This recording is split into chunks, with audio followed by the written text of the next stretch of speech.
नमस्कार विद्यार्थी मित्रांनो आणि शिक्षक मित्रांनो. टीईटी 2026 फॉर्म भरलाय. 21 जूनला तुमची एक्झाम आहे. राहिलेल्या 50-60 दिवसांमध्ये तुम्हाला तयारी करायची आहे. मग इथे तयारी करत असताना तुम्ही अभ्यास खूप चांगला करत आहात. तुमचा अभ्यासाला जितका वेळ मिळतो तितक्या वेळ तुम्ही अभ्यास करत आहात. कमीत कमी वेळ जरी मिळत असेल तरी पण त्यावेळेचा सदुपयोग करून तुम्ही अभ्यास चांगला करत आहात. आता अभ्यास तर चालू आहे, पण ह्या अभ्यासामध्ये तुम्हाला नक्कीच मदत होईल अशा 3 महत्त्वाच्या गोष्टी मी तुम्हाला या व्हिडिओच्या माध्यमातून सांगतो. आता तुम्ही कदाचित हे मुद्दे तुमच्या लक्षात असतीलही, तुम्ही करतही असतील, पण परत एकदा मी तुम्हाला सांगतो या उद्देशाने. आपण काहीतरी म्हणतो ना, की कोणतरी आपल्याला सांगतं ना, "हां, बरोबर करतोय तू, हे असंच केलं पाहिजे." अजून कॉन्फिडन्स वाढतो. आणि काही जणांच्या बाबतीत, "सर मी करतोय, बरोबर आहे की नाही मला शंका आहे." आणि कोणतरी येऊन सांगितलं, "अरे यार, बरोबर करतोय तू, असंच ते करायचं आहे." असं पण ऐकल्यानंतर कॉन्फिडन्स अजून वाढतो. आणि काही विद्यार्थी अभ्यास करताय, त्यांच्या बॅकअप माइंडला आहे, पण काहींनी हे केलंच नाही. आत्ता लक्षात आलं, सर येस आम्हाला आत्ता लक्षात आलं तुम्ही सांगितल्यामुळे. असेही काही विद्यार्थी असू शकतात. सो हा व्हिडिओ त्यांच्या सगळ्यांसाठीच आहे. आवडला तर नक्की मला कमेंटमध्ये कळवा. तुमच्या सगळ्यांना ग्रुपला शेअर करा. कारण पात्रता परीक्षा आपल्या सगळ्यांनाच घेऊन पुढे जायचं आहे. सो बघूया आपण 3 मुद्दे कोणकोणते आहे, की जे जर तुम्ही प्रॉपर लक्षात घेतले तर कदाचित ह्या टीईटीमध्ये पात्र होण्याची शक्यता, चान्सेस तुमचे वाढणार आहे. तर त्यातला पहिला मुद्दा तुमच्या समोर ठेवला पीवायक्यू. पीवायक्यू जसं मी म्हणतो, मी बऱ्याच वेळेस म्हटलेलं आहे, की आपल्याला अभ्यास करण्यासाठी सर्वात जवळचा प्रामाणिक मार्गदर्शक कोण असेल तर तो आहे पीवायक्यू, प्रिव्हियस इयर क्वेश्चन्स. आता मला सांगा, की डॉक्टर पण तुमच्याकडे आल्यानंतर जेव्हा चेकअप करतो, तो अनुभवातनं चेकअप करतो. अनुभवातनं सांगतो, की यार हे लक्षण म्हणजे ना, हे डेंग्यूचे लक्षण, हे म्हणजे ना मलेरियाचे लक्षण आहे, हे म्हणजे ना हत्ती रोग झालेला आहे, नाही का? म्हणजे डॉक्टर सुद्धा अनुभवातनं सांगतो. तो अनुभव तुम्हाला पण घेणं गरजेचं आहे. बघा, अभ्यास आपण आतापर्यंत करत आलोय. तुम्हाला आठवत असेल तुमच्या आयुष्यात जेव्हा 10वीची एक्झाम तुम्ही दिलेली होती, पहिल्यांदा बोर्डाची एक्झाम तुम्ही दिली होती आणि बोर्डाच्या एक्झामची भीती प्रचंड होती. सगळ्यांनी घालून दिली होती, म्हणजे घरच्यांनी, आजूबाजूच्यांनी, नातेवाईकांनी, शिक्षकांनी, सिनियरनी. 10वी बोर्डाची एक्झाम आहे, अभ्यास चांगला कर. मला सांगा, 9वी पर्यंत तुम्ही जसा अभ्यास करत होता त्यापेक्षा निश्चितच 10वीला तुम्ही अभ्यासाचा पॅटर्न, पद्धत बदलली होती. त्यामध्ये बदल केला होता तो एक महत्वाचा, प्रिव्हियस इयर क्वेश्चन पेपर. 10वीच्या बोर्डाच्या एक्झामला मागच्या वर्षाच्या क्वेश्चन पेपर बघितल्या होत्या की नाही? येस, बघितल्या होत्या. का बघितल्या होत्या? कारण ते क्वेश्चन पेपर बघून तुम्हाला एक अंदाज आला, की प्रश्नपत्रिका पॅटर्न कसा आहे, कसे प्रश्न येतात, लेंदी असतात का, सिंपल असतात का, चुकी बरोबर किती असतात, जोड्या लावा किती असतात, गाळलेले शब्द भरा किती असतात. मला 35 मार्कांची गरज होती. मग आपण त्या बुकवर लिहून ठेवलं होतं, त्या गाईडवर लिहून ठेवलं होतं, very very very very very IMP. बरोबर की नाही? हा, अगदी तसंच तुम्ही इथे अभ्यास करत असताना जो अभ्यास करतात, भाषा विषय, सपोज मराठी घ्या, इंग्लिश घ्या, हिंदी घ्या, परिसर अभ्यास घ्या, गणित घ्या किंवा सामाजिक शास्त्र घ्या, गणित विज्ञान घ्या, बालमानसशास्त्र घ्या, ह्या विषयात तुम्ही वाचतच आहात. भरपूर मटेरियल सध्या अवेलेबल आहे मार्केटमध्ये. तुम्ही वाचताय, पण वाचताना तुमच्या बॅकअप माइंडला हे लक्षात असावं लागतं, की प्रश्न कसा सेट होतोय. प्रश्न कसा सेट होतो हे जर तुम्हाला माहिती असेल, तर जेव्हा तुम्ही रीड करतात ना, रीड करताना तुमचा कॉन्फिडन्स बिल्डअप झाला असतो. तुम्ही रीड करताना ते लक्षात ठेवतात. तुम्ही रीड करताना तुम्हाला आठवतं, अरे याच्यावरती प्रश्न आलेला आहे, याच्यावर प्रश्न येऊ शकतो, असा सेट होऊ शकतो, असा प्रश्न येतो. काही विद्यार्थी वाचताय, पण प्रश्न कसा येईल माहितच नाहीये. सो प्रश्न कसा येईल हे लक्षात घेऊनच तुम्हाला वाचायचंय. म्हणजे प्रत्यक्षात युद्ध कसं असणार आहे, समोर कोण आहे, कसं लढायचंय, त्याचं शस्त्र काय आहे, त्याच्याकडे कोणकोणती शस्त्र त्याच्याकडे असणार आहे, हे सगळं लक्षात घेऊन तुम्हाला आता तो विषय वाचायचा आहे. त्यामुळे मी तुम्हाला सांगतो, हा खूप महत्वाचा मुद्दा आहे. पीवायक्यू सिरीज आणि पीवायक्यू बुक सुद्धा मार्केटमध्ये अवेलेबल आहे. आता त्यामधले तुम्ही कुठून घ्यायचे मत असाल, तुम्ही माझ्याकडनं तुम्हाला एक ऍक्टिव्हिटी, प्रमोशनल ऍक्टिव्हिटी करतोय, की इग्नाइट अकॅडमीची पुस्तकं अवेलेबल आहेत किंवा सिरीज फ्रीमध्ये अवेलेबल आहे.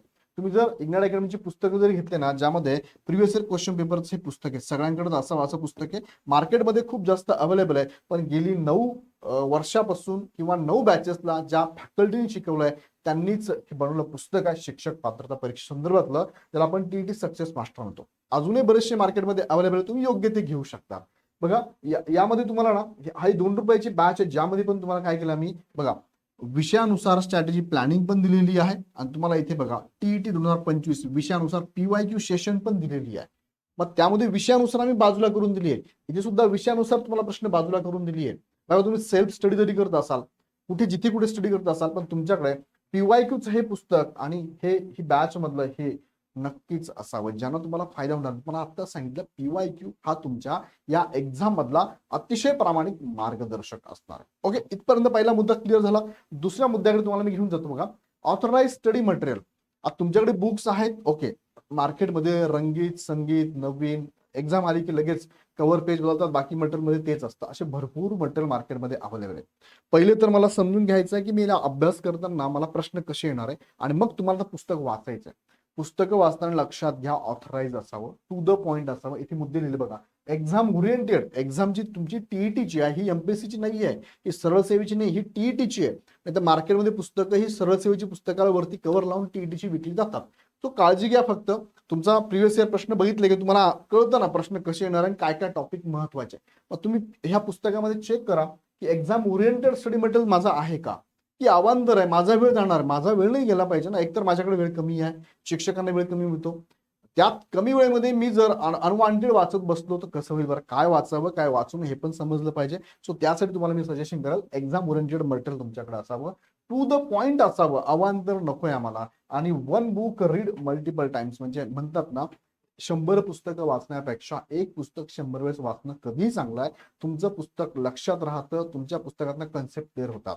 सो मी तुम्हाला सजेशन करेल मल्टिपल पुस्तक वाचण्यापेक्षा एक पुस्तक मल्टिपल टाइम्स तुम्ही रीड केलं पाहिजे. सो स्टडी मटेरियल तुमचं योग्य असावं. यासाठी कोणतं घ्यावं स्टडी मटेरियल, जर तुम्ही सेल्फ स्टडी करत असाल मार्केटमध्ये बरेचसे बुक्स अवेलेबल आहे आणि इग्नाइट अकॅडमीचे सुद्धा तुम्हाला बुक्स अवेलेबल आहेत. आता हे स्टडी मटेरियलमध्ये ह्या बॅचेस पण अवेलेबल आहे. बॅचेसमध्ये तुम्हाला प्रत्येक सब्जेक्ट नुसार लेक्चर आहे, सब्जेक्ट नुसार टेस्ट सिरीज आहे, सब्जेक्ट नुसार टॉपिक नुसार पीपीटी स्वरूपातल्या नोट्स पण अवेलेबल आहे. यासाठी तुम्ही बुक्स पण घ्यायचे असेल तर आता मी तुम्हाला सांगितल्याप्रमाणे पेपर 1चं पेपर 2चं आणि बालमानसशास्त्र पुस्तक सुद्धा आपल्याकडे अवेलेबल. तुम्ही हे पण सजेस्ट मी तुम्हाला करतोय घेऊ शकता, किंवा तुम्हाला वाटलं तर मार्केटमधनं पण जे स्टडी मटेरियल प्रॉपर असेल ते तुम्ही पिक करू शकता. बॅचेस पण आहे, बॅचेस पण तुम्ही परचेस करू शकता, जॉईन करू शकता. आणि तिसरा मुद्दा आहे आपला टेस्ट सिरीजचा.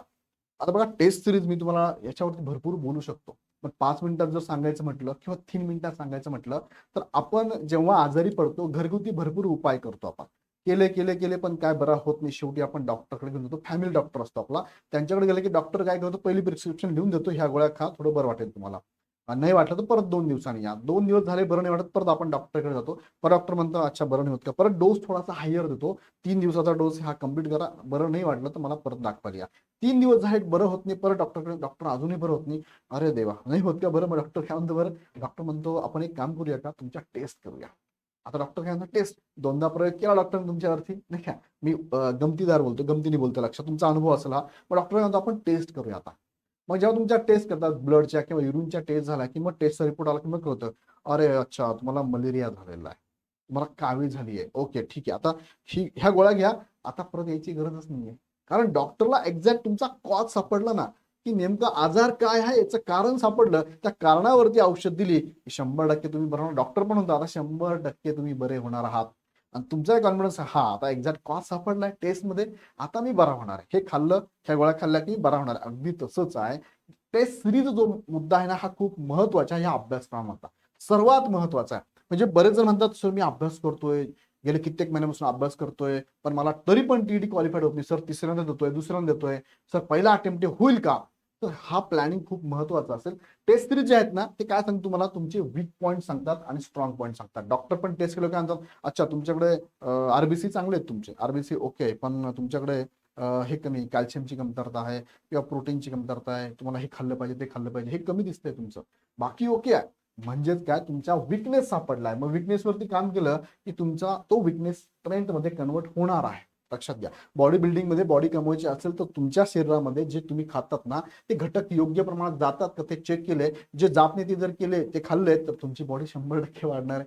कोणी सांगायची गरज नाहीये. सो वीक पॉईंट वर लक्ष द्या. मग वीक पॉईंट कसं करणार आहे, बऱ्याचदा आपल्याला आपले वीक पॉईंट ऐकायला आवडत नाही, पण तुम्ही इथे एक्झाम देताय ना, वीक पॉईंट लक्षात घ्या. तुम्ही मला भेटले आणि मला सांगितलं सर माझे वीक पॉईंट सांगा, मी असं नाही सांगू शकत तुम्हाला. मी टेस्ट देणार, टेस्ट जसं डॉक्टरने टेस्ट घेतली ना ती तुमची टेस्ट घेणार. टेस्ट घेतली, बालमानसशास्त्र 5 प्रश्न, गणिताचे 5 प्रश्न, परिसर अभ्यास 5 प्रश्न, भाषेचे 5 प्रश्न सोडवा. मग मला कळतं अच्छा तुमचं गणित वीक आहे बघा, अच्छा गणितामध्ये तुमचा सरासरी हा टॉपिक वीक आहे, अच्छा सरासरीमध्ये तुम्हाला कॅल्क्युलेशन जमत नाहीये, हा तुमचा वीक पॉईंट. म्हणजे मी तुमच्या एक्झॅक्ट कॉज पर्यंत गेलो, विषय कोणता वीक आहे, त्या विषयातला कोणता टॉपिक वीक आहे त्याच्यापर्यंत गेलो. आता तो जो टॉपिक त्या विषयातला वीक आहे तो जर चांगला केला तो विषय तुमचा चांगला, टॉपिक चांगला होणार, विषय चांगला होणार, मार्क्स तुमचे वाढणार आहे.